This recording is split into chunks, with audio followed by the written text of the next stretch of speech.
Hello dear students. Today in this video we are going to study about rotational motion of a rigid body. What do we mean by rotational motion of a rigid body? A body is said to possess rotational motion if all its particles move along circles in parallel plane. That means suppose I am having a rigid body. What do we mean by rigid body? The body which is having some dimension is called a rigid body. और जिसके ऊपर आप कितनी भी force apply करें तो force apply करने की वजह से उसकी शेप में चेंजेस ना हो, those bodies are called rigid body. So suppose I am having one rigid body over here and this body is fixed at a certain point, and if this body rotates in a plane in a circle, तो इसी body को, इसी motion को हम क्या बोल देंगे बेटा? Circular motion. सर्कुलर मोशन में अगर मूव करेगा तो इसी चीज को हम क्या बोलते हैं? रोटेशनल मोशन बोलते हैं. तो ऑब्वियस सी बात है, यहाँ पर सपोज पहले बॉडी हमारी इस प्लेन में थी और यहाँ से मूव करके डिस्प्लेस हो गई. Suppose T time is equal to 0 पर बॉडी यहाँ पर थी और बॉडी यहाँ से कहाँ पहुँच गई? इस पर्टिकुलर लोकेशन पर पहुँच गई, यानी कि T is equal to T पर पहुँच गई. तो यहाँ पर जो एंगल मिलेगा, this angle will be theta and this angle is called as angular displacement. This is angular displacement. So the angle swept by angular displacement क्या हो जाएगा? Angle swept by body while moving, while rotating at particular axis. उसी को हम क्या बोल देते हैं? उसी को हम एंगुलर डिस्प्लेसमेंट बोल देते हैं. ऐसा हमने सर्कुलर मोशन में भी देखा था कि सर्कुलर मोशन में अगर कोई भी बॉडी है वो किसी एक सर्कल के अबाउट घूम रही है तो पहले body T is equal to 0 पर यहाँ पर है और T is equal to T time पर अगर बॉडी यहाँ पर है तो ऑब्वियस सी बात है यहाँ पर भी जो हमें डिस्प्लेसमेंट मिलता था, ये जो एंगल स्वीप होता था, this angle is called as angular displacement. Initially, suppose the velocity which a body is having, that velocity is called as angular velocity, और वो कितनी होगी? सपोज ओमेगा नॉट मान ली और बाद में ओमेगा हो गई है. तो what we have to do is we have to find the equation of rotational motion. So how we can find the equation of rotational motion? In this case, what we have to do is, initially we know that theta is called angular displacement,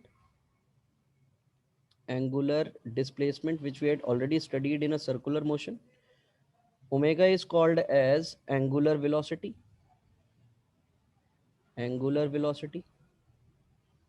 Alpha is called as angular acceleration.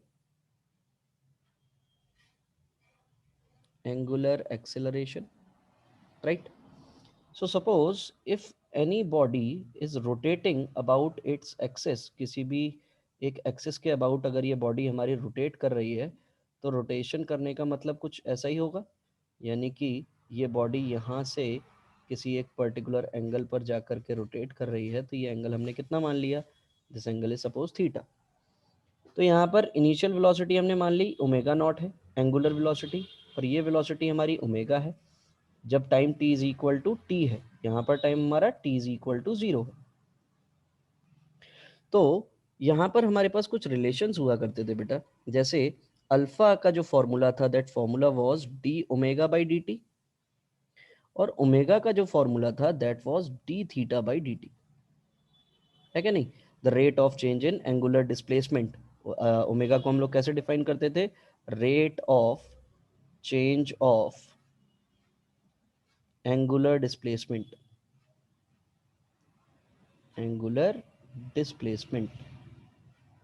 उसी को हम angular velocity बोलते थे. और angular acceleration क्या होता था? Rate of change in angular velocity. इसी को हम क्या बोलते थे? अल्फा बोला करते थे. तो हमें इन्हीं दोनों फॉर्मूलों को यूज करके हमें इक्वेशन ऑफ रोटेशनल मोशन निकालनी है. तो इक्वेशन ऑफ रोटेशनल मोशन के लिए अगर मान लीजिए सबसे पहली इक्वेशन की अगर मैं बात करूं यहाँ पे, तो फर्स्ट इक्वेशन कैसे डिराइव होगी? See, alpha is equal to D omega by D T है हमारे पास relation, D omega by D T.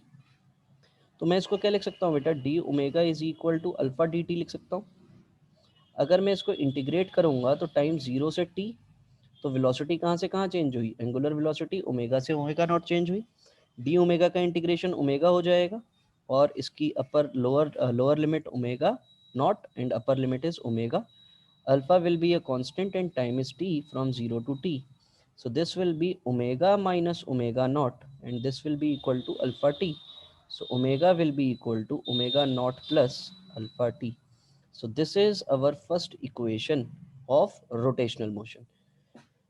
Next, to derive the second equation, what we have to do is I will be using second relation, that is omega is equal to d theta by dt. तो अगर हम omega is equal to d theta by dt use करेंगे तो इस relation में हमें क्या करना पड़ेगा, देखिएगा कि अगर मैं d theta is equal to इसको क्या लिख सकता हूँ, ओमेगा इंटू डी टी, और ओमेगा की जगह अब मैं क्या रिलेशन लिख सकता हूँ, देखो बेटा, from first equation of motion, first equation of relative motion, rotational motion, omega naught is equal to alpha T. So instead of omega, I will be writing omega naught plus alpha t, and it is to be multiplied with dt. I am going to integrate it from 0 to theta angle sweep किया था बेटा, and time के respect में integrate करना है तो 0 से लेकर t टाइम होगा हमारा. तो यहाँ पर इसका इंटीग्रेशन तो थीटा हो जाएगा, अपर लिमिट और लोअर लिमिट 0 और थीटा है. This will be omega naught T plus alpha t square by 2 and the limit will be from 0 to t. So this is theta is equal to omega naught t plus half alpha t square. This is our second equation of motion, rotational motion. तीसरी equation को अगर हम derive करें तो third equation के लिए अगर मैं पहले वाले रिजल्ट को यूज करूं तो D omega by D T, और अगर मैं इसको D theta by D theta से डिवाइड कर दूं तो D theta by D T क्या हो जाएगा हमारे पास, D theta by D T will be omega. So it will be alpha D theta, this will be equal to omega into d omega. If I'll integrate it on both the side, so it will be from 0 to theta, and here I have to integrate with respect to omega. So initial velocity, initial angular velocity is omega naught, and finally it has become omega. So alpha is a constant over here. D theta मतलब theta होगा इसका integration.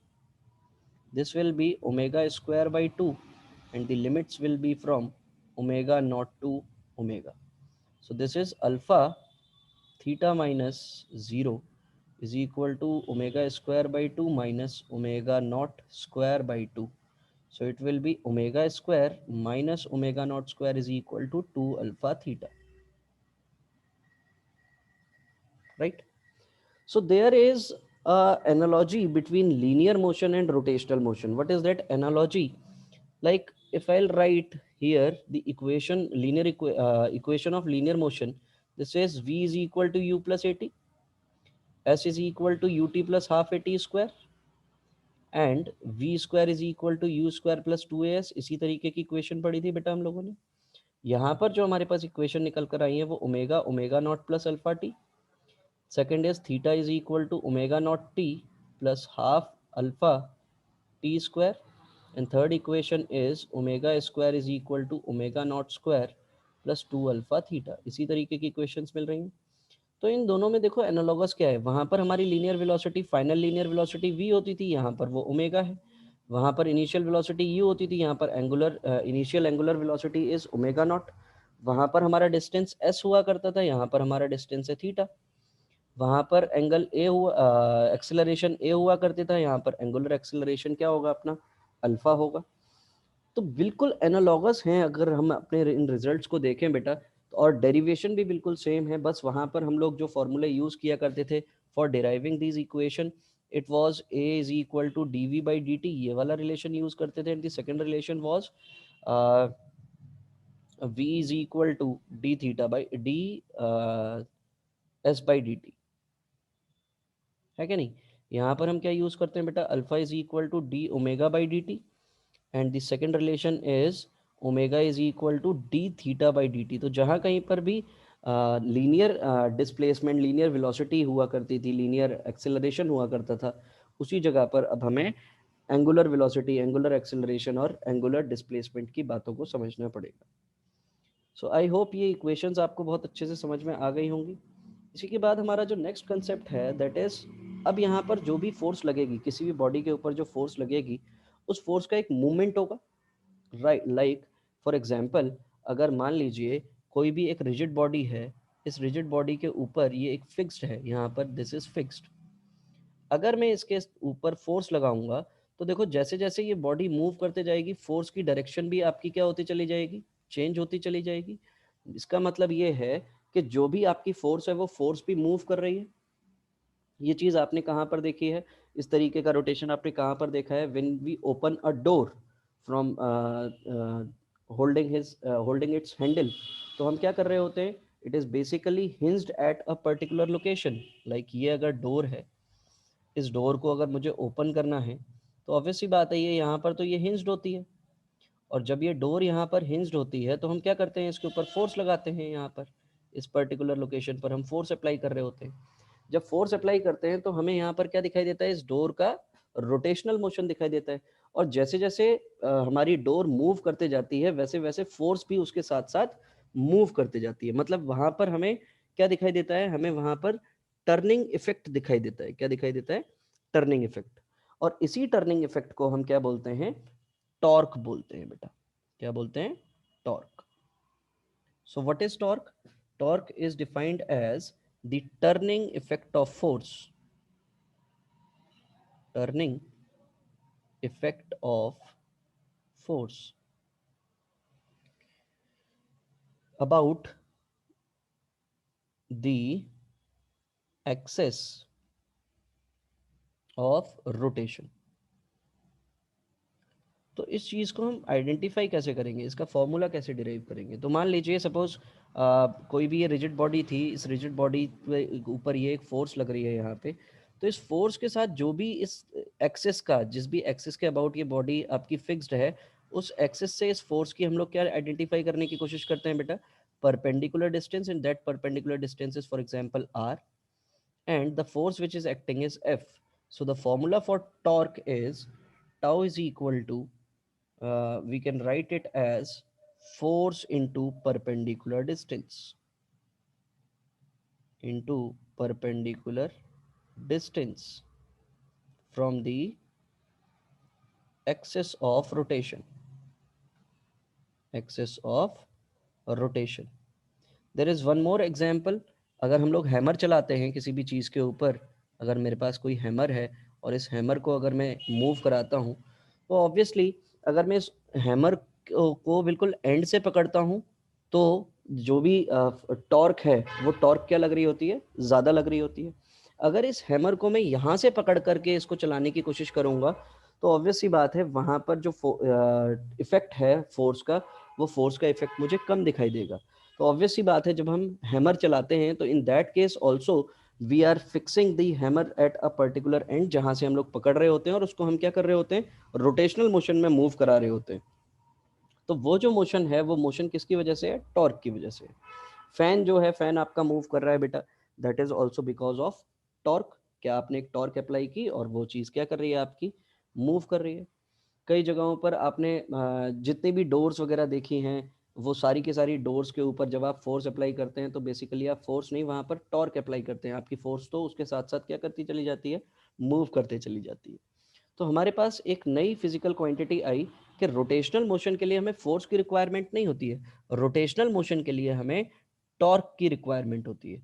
अगर मैं इसी door को, मैं आपसे ये बोलूँ यहाँ से ना पकड़ करके बिल्कुल जहाँ पर ये हिंज्ड है यहाँ पर फोर्स लगा करके आप इसको मूव कराइए, तो ये it is not possible to move that door from that particular location. मतलब जो भी उसकी एक्सिस है, जो एक्सिस उसकी फिक्स्ड है, उस पर्टिकुलर पॉइंट पर अगर आप फोर्स अप्लाई करेंगे तो ये डोर ओपन नहीं होगी। आप इस पॉइंट से जब इसको मूव कराने की कोशिश करेंगे तो फोर्स ज़्यादा लगेगी, इस पॉइंट से मूव कराने की कोशिश करेंगे तो और ज़्यादा लगेगी, इस पॉइंट से कम लगेगी। जैसे जैसे आप इसकी एक्सिस ऑफ रोटेशन से क्या होते चले जा रहे हैं बेटा, दूर जाते जाएंगे, आपको टॉर्क कम अप्लाई करनी पड़ेगी। तो बेसिकली ये जो टॉर्क है, ये टॉर्क किस किस के ऊपर डिपेंड कर रही है? It is depending on the magnitude of force. सबसे पहली चीज, torque depends on magnitude of force, magnitude of force के ऊपर डिपेंड करेगी। And it also depends on the perpendicular distance, depends on the perpendicular distance from the axis of rotation, from the axis of rotation. So it is called torque. So what is torque? कि जब कभी भी कोई भी body एक particular axis के about आप उस बॉडी को रोटेट कराने की कोशिश करते हैं, तो in that case what you are going to find, you will find the turning effect of force, and that turning effect of force is called torque. तो किसी भी बॉडी को मूव कराने के लिए आपको क्या चीज यूज करनी है? किसी भी बॉडी को मूव कराने के लिए आपको टॉर्क लगानी होती है। जो फिजिकल क्वांटिटी जो एक्ट करेगी वो टॉर्क लगानी होगी। किसी भी बॉडी को अगर आपको लीनियर मोशन देना है तो उसके लिए आपको क्या चीज अप्लाई करनी पड़ती है? आपको फोर्स अप्लाई करनी पड़ती है। अब यहीं पर जब हमें टॉर्क समझ में आ गया, तो अगला जो हमारे पास केस है that is rotational equilibrium. Rotational equilibrium. और अगर हम रोटेशनल इक्विलिब्रियम की बात करें तो what is rotational equilibrium? You all must have seen seesaw. उस सीसॉ में क्या होता है कि मान लीजिए सपोज ये एक झूला है और वो एक पर्टिकुलर बिल्कुल इसके सेंटर से हिंज्ड होता है यहाँ पर, और एक पर्सन यहाँ पर बैठा हुआ होता है, दूसरा पर्सन यहाँ पर बैठा हुआ होता है, और एक पर्सन यहाँ से फोर्स लगाता है तो ये ऊपर की तरफ रोटेट करता है और ये नीचे की तरफ आता है। जब ये फोर्स लगाता है तो ये इस डायरेक्शन में मूव करता है और ये इस डायरेक्शन में मूव करता है। तो सिंपल सी बात ये कि जब कभी भी कोई भी बॉडी रोटेशनल इक्विलिब्रियम में कब होगी? जैसे नॉर्मल इक्विलिब्रियम में कब हुआ करती थी? जब उसके ऊपर लगने वाली नेट फोर्स जीरो हुआ करती थी, तो उसको हम बोलते थे इक्विलिब्रियम कंडीशन में है। रोटेशनल इक्विलिब्रियम का क्या मतलब है कि बॉडी ये रोटेट ना करे। अभी रोटेट कब नहीं करेगी? मान लीजिए ये बिल्कुल सेंटर पर अगर रखा हुआ है, यहाँ पर जो वेट है वो भी अगर 50 केजी है, यहाँ पर जो वेट मास है वो भी अगर आपका 50 केजी है, तो ऑब्वियस सी बात है इट विल रिमेन स्टैटिक, बिल्कुल स्टैटिक रहेगी अगर कोई भी फोर्स नहीं लगाएगा। तो this condition is called as rotational equilibrium. तो यहाँ पर हम लोग इसको फिजिक्स के अकॉर्डिंग कैसे डिफाइन कर रहे होते हैं कि अगर मान लीजिए हम एक दूसरा केस लेते हैं कि अगर सपोज ये एक रॉड है और इस रॉड के ऊपर मैंने क्या काम किया, मैंने इसको एक पर्टिकुलर पॉइंट से हिंज कर दिया। हिंज करने के बाद एक वेट मैंने यहाँ पर लटका दिया और एक दूसरा वेट मैंने यहाँ पर लटका दिया। Obviously you can see that दोनों के ऊपर जो आपको डिस्टेंस दिखाई दे रही है from the point of rotation, this is the axis of rotation. Suppose यहाँ से इसकी डिस्टेंस है सपोज d1 और यहाँ से इसकी डिस्टेंस है सपोज d2। तो अगर ये डिस्टेंस हमारी d1 और d2 है तो हम इसको क्या बोल सकते हैं? इसको नीचे की डायरेक्शन में एक फोर्स लग रही है, सपोज F1 अमाउंट की लग रही होगी, और वो कितनी लग रही होगी? m1g। और यहाँ पर जो फोर्स लग रही होगी that force will be m2g। ऐसी फोर्स लग रही होगी, हम इसको F1 और F2 मानेंगे। तो एक बात बताइएगा कि अगर ये वाली बॉडी इसको बॉडी को रोटेट कराने की कोशिश करेगी तो किस डायरेक्शन में रोटेट कराएगी? इसी डायरेक्शन में रोटेट कराएगी। और अगर ये वाली बॉडी इसको रोटेट कराएगी तो इसी डायरेक्शन में रोटेट कराएगी। As torque is a vector quantity. कैसी क्वांटिटी है बेटा? Vector quantity. तो it must have its direction, and most important is its SI unit is, its SI unit is newton metre. क्या होती है इसकी एसआई यूनिट? न्यूटन मीटर के बराबर होती है। फोर्स की यूनिट आपकी न्यूटन और परपेंडिकुलर डिस्टेंस आपका मीटर। तो अगर ये वेक्टर क्वांटिटी है तो यहाँ पर जो मुझे ये रोटेशन दिखाई दे रहा है, this rotation is anti clockwise, और ये जो फोर्स है ये फोर्स इसको क्लॉकवाइज रोटेट कर रही है। तो जहां कहीं पर भी अगर मैं यहाँ पर देखूं तो F1d1 अगर F2d2 के बराबर हो जाएगा, F1d1 अगर F2d2 के बराबर हो जाएगा, that means the body is in rotational equilibrium. Rotational equilibrium. तो मुझे सीधी सीधी स्टेटमेंट जो समझ में आ रही है, that is anti clockwise torque, anti clockwise torque must be equal to clockwise torque. अगर ऐसी कंडीशन होगी तो ऑब्वियस सी बात है बॉडी हमारी किस में होगी, body will be in rotational equilibrium. और इसमें जब कभी भी आपको टॉर्क लिखनी है तो आपको दो ही चीज़ें चाहिए, एक तो फोर्स चाहिए और उस फोर्स की perpendicular distance from the axis of rotation, that is called as force into perpendicular distance from the axis of rotation is called torque. इसी को हम क्या बोलते हैं, टॉर्क बोलते हैं।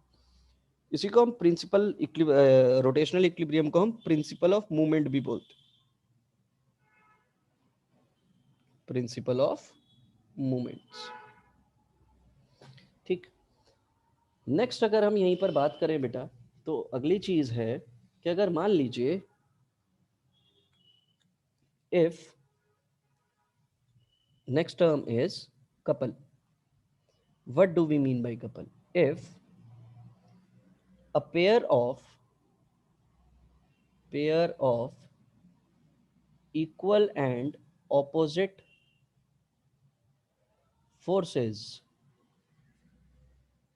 acting on a body, acting on a body along two different lines of action, lines of action, then the two forces forms a couple, a couple। कहने का मतलब ये कि कहीं पर भी किसी भी जगह पर अगर दो फोर्सेस लग रही हो और वो दो फोर्सेस इक्वल एंड अपोजिट हो, पहली कंडीशन। मान लीजिए ये कोई एक रिजिड बॉडी है, इस रिजिड बॉडी ये इस एक्सिस के अबाउट घूम रही है, एक फोर्स मैंने यहाँ पर सपोज ये एक स्ट्रेट लाइन अगर मैं ड्रॉ कर दूं तो एक फोर्स सपोज यहाँ पर लग रही है और दूसरी फोर्स सपोज यहाँ पर लग रही है, ये फोर्सेस इक्वल हो जाए। ठीक, और दोनों का line of action, what do we mean by line of action? देखो इसका लाइन ऑफ एक्शन ये है और इसका लाइन ऑफ एक्शन ये है, दोनों का लाइन ऑफ एक्शन अगर डिफरेंट हो, यहाँ पर इसकी डिस्टेंस है सपोज d1 और ये जो डिस्टेंस है सपोज d2 और जो ओवरऑल डिस्टेंस है उसको मैंने क्या नाम दे दिया, d नाम दे दिया। तो यहाँ पर इस तरीके की जब कभी भी कंडीशन होगी कि दो इक्वल एंड अपोजिट फोर्सेस लग रही हो और दोनों का लाइन ऑफ एक्शन कैसा हो बेटा, डिफरेंट हो, तो वो जो दो फोर्सेस हैं वो दो फोर्सेस क्या फॉर्म करती हैं, कपल फॉर्म करती हैं। और जब ये कपल फॉर्म करेंगी, hence torque will B exerted on a body, exerted on a body। अब कैसे लगेगी देखो, ये जो रोटेशन कराएगी ये रोटेशन आपका कैसा होगा, एंटी क्लॉकवाइज, और इसका भी रोटेशन कैसा होगा, एंटी क्लॉकवाइज, दोनों का रोटेशन आपका एंटी क्लॉकवाइज होगा। तो अगर मैं टॉर्क लिखूं सबसे पहले इस वाली फर्स्ट वाली फोर्स की वजह से, तो इसकी वजह से टॉर्क क्या हो जाएगी, tau one, this will be equal to F into D one. और अगर मैं यहाँ से टाउ टू लिखने की कोशिश करूंगा तो it will be F into D to.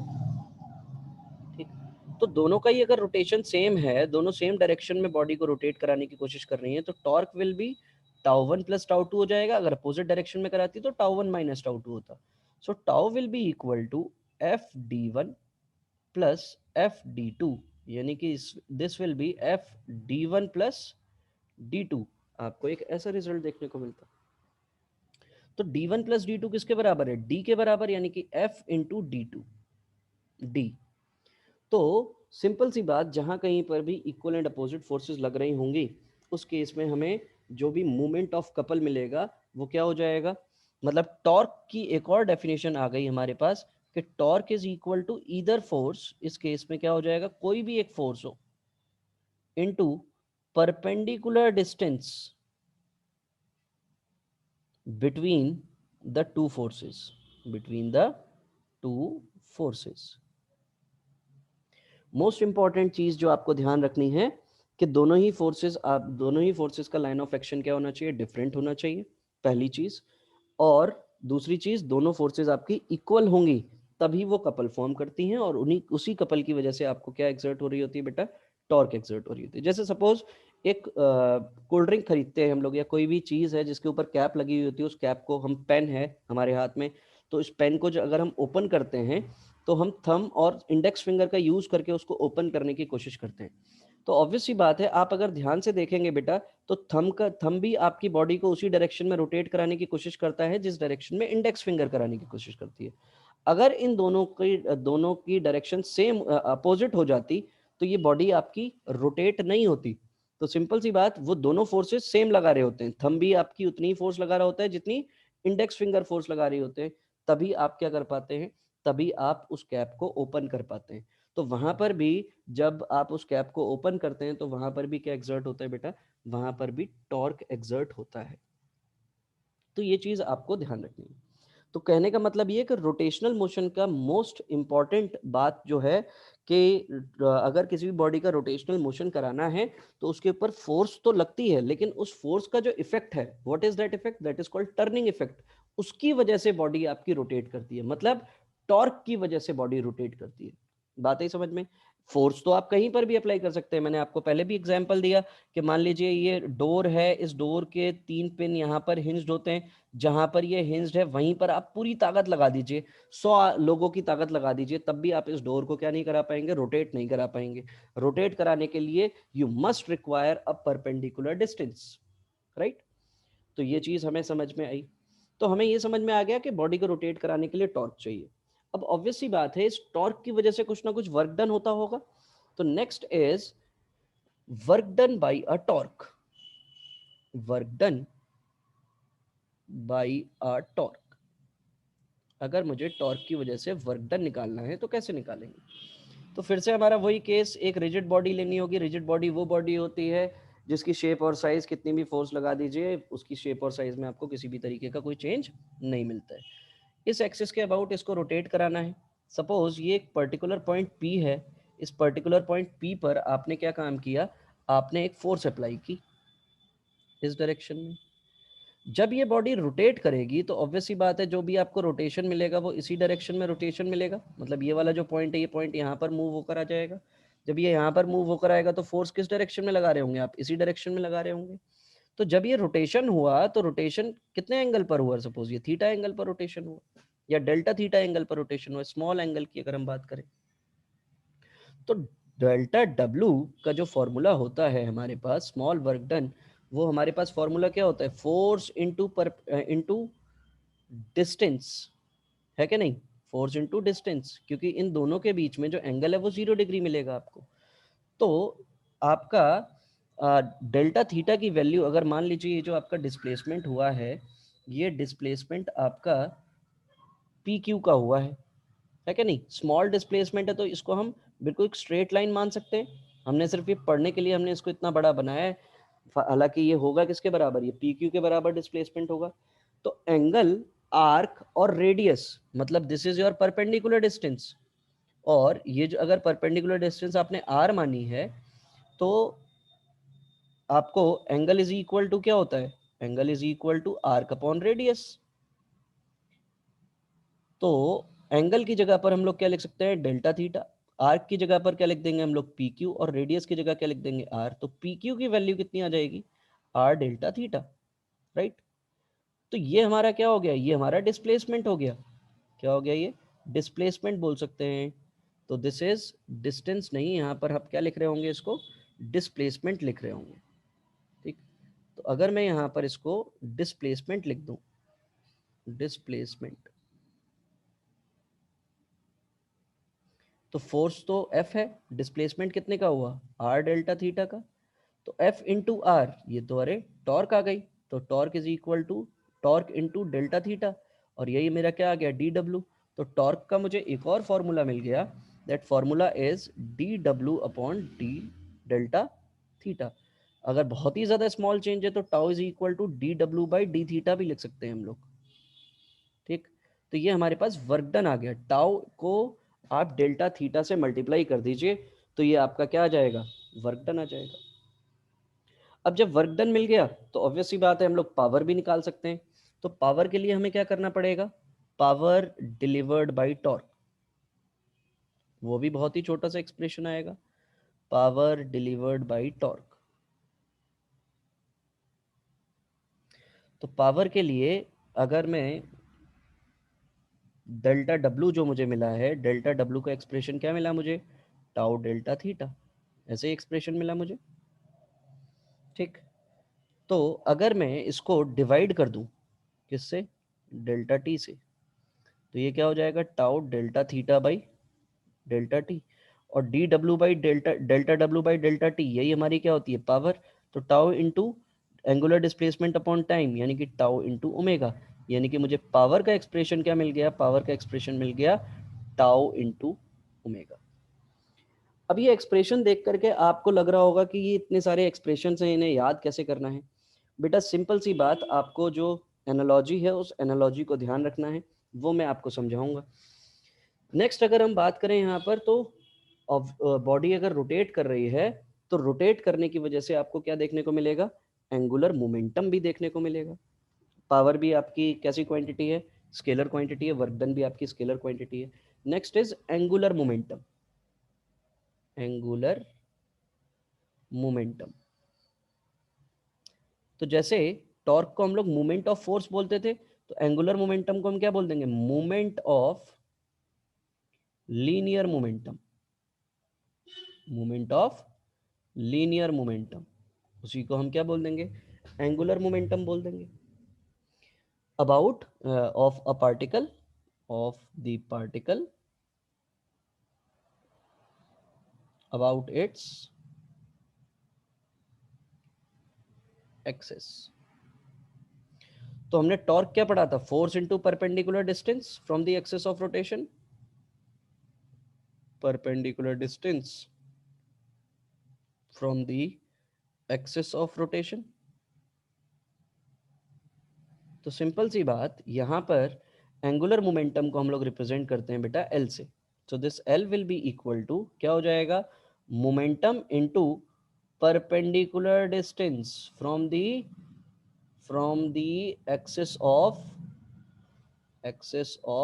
Rotation. So L will be p into perpendicular distance, that is d, right. तो यहाँ पर टॉर्क जो है वो हमारे पास कैसी क्वांटिटी है, वेक्टर क्वांटिटी है। ये कैसी क्वांटिटी होगी हमारे पास, वेक्टर क्वांटिटी होगी। वेक्टर क्वांटिटी होगी तो इसका जो फॉर्मूला अगर मैं वेक्टर फॉर्म में लिखने की कोशिश करूंगा, तो वेक्टर फॉर्म में L vector is equal to हम लोग लिखते हैं बेटा R vector cross P vector. और आपको पता है कि क्रॉस प्रोडक्ट कैसे आइडेंटिफाई किया जाता है।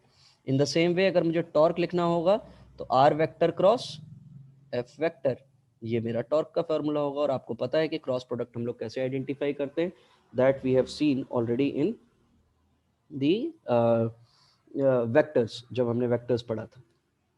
ठीक है, नेक्स्ट अगर हम देखें तो अगली चीज हमारे पास है relation between torque and angular momentum. Relation between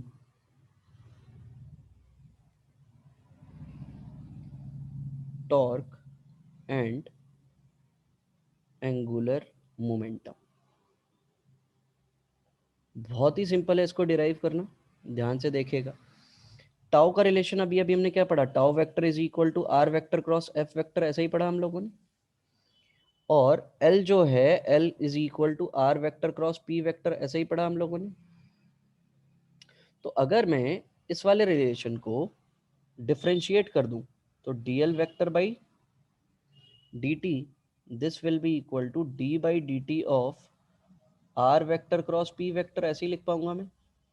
तो DL vector by D T is equal to, देखो यहाँ पर प्रोडक्ट रूल लगेगा, यानी कि R vector cross D P vector by D T plus P vector cross D R vector by D T. सही है, तो D L vector upon D T, this will be equal to R vector cross D P by D T, क्या होता है आपका force, plus P vector cross ये velocity है, velocity v vector, और आपने देखा होगा p vector is equal to mv vector हम लोग लिखते हैं। तो जिस डायरेक्शन में मोमेंटम होता है उसी डायरेक्शन में वेलोसिटी होती है, मतलब इन दोनों के बीच में एंगल आपको 0 डिग्री मिलेगा। और अगर एंगल 0 डिग्री मिलेगा तो सिंपल सी बात पी वी साइन थीटा, तो साइन थीटा की जगह पर आप क्या लिख रहे होंगे, साइन 0, और साइन 0 अगर आप लिखेंगे तो ये वैल्यू आपकी क्या हो जाएगी, 0, यानी कि ये टर्म तो हो गई आपकी 0। तो D L vector by D T vector का जो आपको रिलेशन मिला that is R vector cross F vector, और D L by D T ये आपका, यही आपकी टॉर्क हुआ करती है। जैसे एफ इज इक्वल टू आप क्या पढ़ते थे, D P by D T पढ़ते थे, in the same way tau is equal to क्या होता है बेटा, D L by D T. आपको ये रिलेशन भी देखने को मिलता है। तो ये चीज़ आपको ध्यान रखनी है कि रिलेशन क्या होगा किस किस के बीच में, टॉर्क एंड एंगुलर मोमेंटम के बीच में आपको क्या रिलेशन देखने को मिलेगा। तो आई होप आज के लिए इतनी कहानी बहुत है, rest will see in the next video. Thank you so much and God bless you all.